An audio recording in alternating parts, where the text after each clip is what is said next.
What is schema, and how is it useful for our ranking? Hey there! Ever wondered how search engines like Google understand and display content from websites? That's where schema markup comes into play, and it's super important for SEO search engine optimization.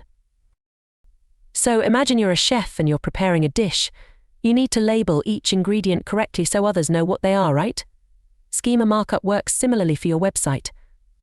It's like adding special tags or labels to your website's HTML code to help search engines understand what your content is all about.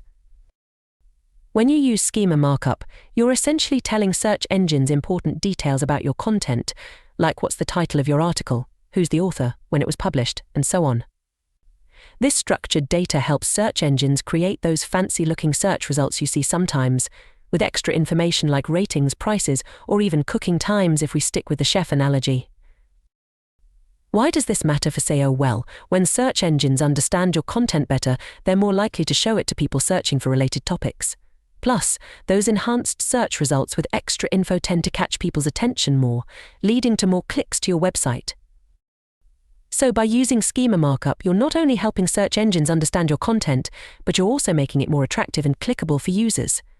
It's like adding extra seasoning to your dish to make it stand out and taste even better. In a nutshell, schema markup is a must-have ingredient for your website's SEO recipe. It helps your content get noticed, understood, and clicked on in the competitive world of search results. So don't forget to sprinkle some schema magic on your website to spice up your SEO game.